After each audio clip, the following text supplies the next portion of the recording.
नमस्कार, ये आकाशवाणी है। अभी आप दिनेश कुमार सिंह से समाचार सुनेंगे।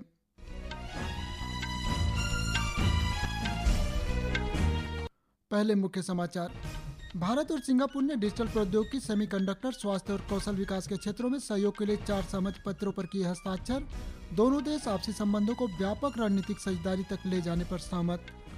प्रधानमंत्री नरेंद्र मोदी ने दिल्ली में हो रहे पहले अंतर्राष्ट्रीय सौर महोत्सव को वर्चुअली रूप से किया संबोधित। कहा, पिछले 10 वर्षों में भारत की सौर ऊर्जा क्षमता 32 गुना बढ़ी। राष्ट्रपति द्रौपदी मुर्मू शिक्षक दिवस के अवसर पर 82 शिक्षकों को प्रदान करेंगी राष्ट्रीय पुरस्कार। हरियाणा में एक चरण में होने वाले विधानसभा चुनाव और जम्मू कश्मीर विधानसभा के तीसरे चरण के चुनाव के लिए नामांकन पत्र दाखिल करने की प्रक्रिया शुरू। केंद्रीय अंतर मंत्रालय दल तेज बारिश और बाढ़ से हुए नुकसान का आकलन करने के लिए पहुंचा आंध्र प्रदेश। और पेरिस पैरालंपिक खेलों के लिए आज 8वें दिन भारतीय खिलाड़ी सर्वाधिक पदक जीतने के रिकॉर्ड के बाद और पदकों के लिए उतरेंगे मैदान में। अब समाचार विस्तार से। भारत और सिंगापुर ने स्वास्थ्य और औषधि, शिक्षा और कौशल विकास, डिजिटल प्रौद्योगिकी तथा भारत सिंगापुर सेमीकंडक्टर प्रणाली साझेदारी के क्षेत्रों में सहयोग के लिए 4 सहमति पत्रों पर हस्ताक्षर किए हैं। दोनों देश अपने संबंधों को व्यापक रणनीतिक साझेदारी तक ले जाने पर भी सहमत हुए हैं, जिससे भारत की एक्ट ईस्ट नीति को बढ़ावा मिलेगा। प्रधानमंत्री नरेंद्र मोदी और सिंगापुर के प्रधानमंत्री लॉरेंस वॉक के बीच आज हुई प्रतिनिधिमंडल स्तर की वार्ता के बाद यह निर्णय लिया गया। सिंगापुर में वार्ता के दौरान दोनों नेताओं ने द्विपक्षीय संबंधों में प्रगति की समीक्षा की और दोनों देशों के बीच व्यापार और निवेश के विस्तार का आह्वान किया। प्रधानमंत्री मोदी ने कहा कि सिंगापुर का भारतीय अर्थव्यवस्था में लगभग 160 अरब अमेरिकी डॉलर का निवेश है और वह भारत का अग्रणी आर्थिक साझेदार है। उन्होंने कहा कि भारत में तेज और सतत वृद्धि से सिंगापुर की संस्थाओं के लिए निवेश के अपार अवसर खोल दिए हैं। दोनों प्रधानमंत्री ने रक्षा और सुरक्षा, समुद्री सुरक्षा की जागरूकता, शिक्षा, कृत्रिम बुद्धिमत्ता, वित्तीय प्रौद्योगिकी, विज्ञान और प्रौद्योगिकी तथा ज्ञान की साझेदारी के क्षेत्रों में सहयोग की मौजूदा स्थिति की समीक्षा की। दोनों नेताओं ने लोगों के बीच संपर्क बढ़ाने और आर्थिक सहयोग मजबूत करने पर जोर दिया। उन्होंने हरित गलियारा परियोजनाओं में तेजी लाने पर जोर दिया। दोनों नेताओं ने पिछले महीने सिंगापुर में हुई दूसरी भारत सिंगापुर मंत्री स्तरीय राउंड टेबल वार्ता के निष्कर्षों पर भी चर्चा की। बातचीत में 2025 में दोनों देशों के द्विपक्षीय संबंधों की 60वीं वर्षगांठ मनाने के मुद्दे पर भी चर्चा हुई। दोनों नेताओं ने भारत आसियान संबंधों समेत आपसी हित के क्षेत्रीय और वैश्विक मुद्दों पर भी विचार विमर्श किया। अपने वक्तव्य में प्रधानमंत्री मोदी ने कहा कि सिंगापुर न केवल साझेदार देश है बल्कि हर एक विकासशील राष्ट्र के लिए प्रेरणा है। उन्होंने कहा कि देशों के बीच मंत्री स्तरीय राउंड टेबल स्थापित होना एक अनूठी पहल है। श्री मोदी ने कहा कि सिंगापुर में रहने वाले भारतीय मूल के 3.5 लाख लोग रिश्तों की मजबूत नींव हैं। उन्होंने यह भी घोषणा की कि भारत का पहला तिरुवल्लुवर सांस्कृतिक केंद्र सिंगापुर में खोला जाएगा। बाद में प्रधानमंत्री और सिंगापुर के प्रधानमंत्री लॉरेंस वॉग ने सिंगापुर की सेमीकंडक्टर और इलेक्ट्रॉनिक्स की अग्रणी कंपनी AEM होल्डिंग्स लिमिटेड का दौरा किया।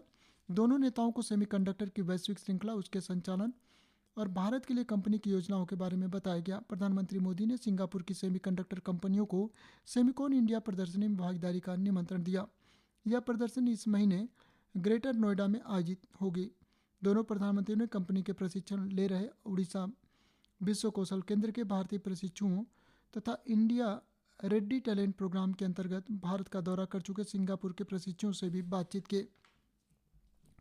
प्रधानमंत्री मोदी ने सिंगापुर के राष्ट्रपति थर्मन षणमुगरत्नम तथा अन्य गणमान्य व्यक्तियों के साथ भी मुलाकात की। बैठक के दौरान श्री मोदी ने दोनों देशों के बीच साझेदारी के लिए उनके समर्थन के लिए राष्ट्रपति का धन्यवाद दिया। सिंगापुर की शीर्ष कंपनियों के मुख्य कार्यकारी अधिकारियों और कारोबारियों ने भी भारत में निवेश के लिए श्री मोदी से मुलाकात की। इसमें Blackstone, Singapore, Temasek Holdings, Sembcorp Industries Limited, CapitaLand investment, ST Telemedia, global data centre और सिंगापुर एयरलाइंस के मुख्य कार्यकारी अधिकारी शामिल हैं। श्री मोदी ने कहा कि उन्होंने आर्थिक संबंधों को प्रगाढ़ करने के बारे में बात की। प्रधानमंत्री ने भारत में चल रहे सुधारों पर प्रकाश डाला, जिससे निवेश और नवाचार को प्रोत्साहन मिलेगा। भारत की सौर ऊर्जा क्षमता पिछले 10 वर्षों में 32 गुना बढ़ गई है और इस गति से देश की 2030 तक 500 गीगावाट गैर जीवाश्म ऊर्जा क्षमता हासिल करने में मदद मिलेगी। प्रधानमंत्री नरेंद्र मोदी ने पहले 2 दिवसीय अंतर्राष्ट्रीय सौर महोत्सव को संबोधित करते हुए यह बात कही। यह महोत्सव वीडियो कॉन्फ्रेंसिंग के माध्यम से नई दिल्ली में आयोजित किया जा रहा है।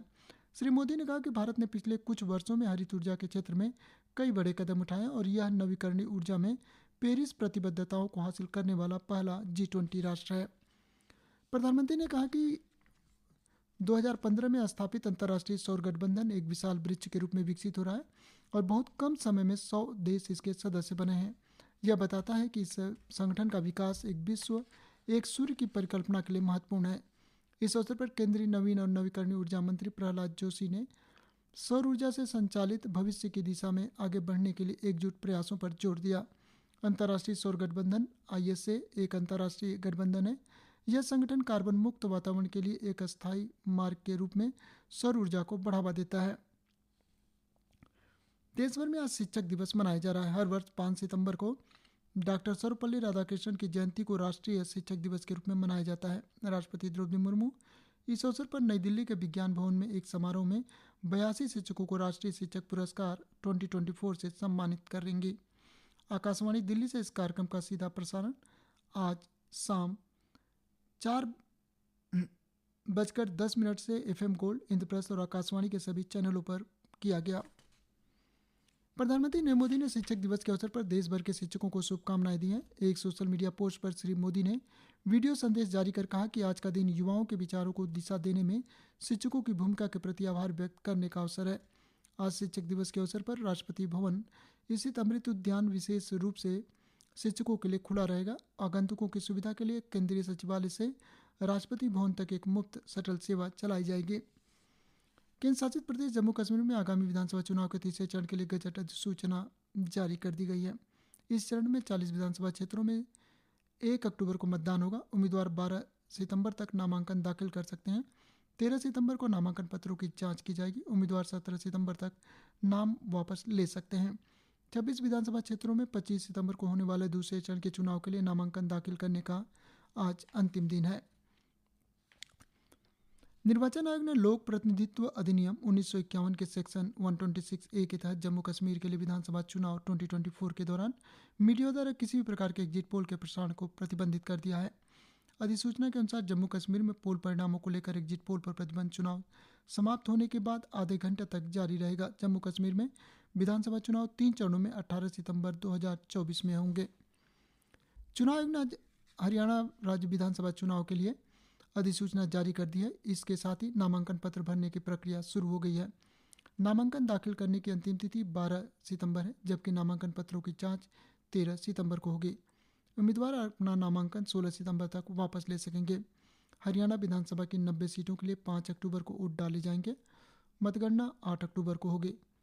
केंद्रीय अंतर मंत्रालय दल तेज बारिश और बाढ़ से हुए नुकसान का आकलन करने के लिए आंध्र प्रदेश पहुंच गया है। गृह मंत्रालय में अतिरिक्त सचिव संजीव कुमार जिंदल के नेतृत्व में एक केंद्रीय दल आज आंध्र प्रदेश में बाढ़ प्रभावित जिलों का दौरा कर रहा है। यह दल राज्य में भारी बारिश और बाढ़ से हुए व्यापक नुकसान का आकलन करेगा। केंद्रीय वित्त मंत्री निर्मला सीतारमण ने कहा कि प्रधानमंत्री नरेंद्र मोदी सरकार की पहल से करों का दायरा बढ़ा है। आज चेन्नई में राजस्व बार एसोसिएशन की ओर से आयोजित कार्यक्रम में सुश्री सीतारमण ने कहा कि वस्तु और सेवा कर GST के राजस्व बंटवारे ने संघीय व्यवस्था की भावना को बरकरार रखा है। विकसित भारत के महत्व का उल्लेख करते हुए उन्होंने कहा कि प्रधानमंत्री की दृष्टि बेहतर और मजबूत देश बनाने की है। उन्होंने कहा कि उपभोक्ताओं को कर व्यवस्था के बारे में भ्रामक सूचनाएं दी जाती हैं। सरकार की प्रमुख योजना स्वच्छ भारत मिशन ने देश में शिशु और बाल मृत्यु दर को कम करने में मदद की है। SBM ने भारत में भी परिवर्तनकारी भूमिका निभाई। यह खुलासा एक शोध पत्रिका द्वारा प्रकाशित स्वच्छ भारत मिशन के तहत शौचालय निर्माण और भारत में शिशु मृत्यु दर शीर्षक से कराए गए अध्ययन में हुआ। इस अध्ययन को अपने सोशल मीडिया पोस्ट पर साझा करते हुए प्रधानमंत्री नरेंद्र मोदी ने कहा कि बेहतर शौचालय तक पहुंच शिशु और बाल मृत्यु दर को कम करने में महत्वपूर्ण भूमिका निभाती है। उन्होंने कहा कि स्वच्छ और सुरक्षित स्वच्छता सार्वजनिक स्वास्थ्य के लिए परिवर्तनकारी बन गई है। केंद्रीय संचार मंत्री ज्योतिरादित्य सिंधिया ने कहा है कि भारत ने 5G सेवाओं को सबसे तेजी से लागू किया। उन्होंने कहा कि अपना 4G स्टैक बनाने की प्रक्रिया में है और भारत ऐसा करने वाला दुनिया का छठा देश बन गया है। बांग्लादेश में 5 सदस्यीय चुनाव आयोग ने इस्तीफा देते हुए कहा कि देश में स्थिति बदल गई है। मुख्य चुनाव आयुक्त काजी हबीबुल अवल ने आज 5 सदस्यीय आयोग के इस्तीफे की घोषणा की। इसी के साथ समाचार बुलेटिन समाप्त हुए। नमस्कार।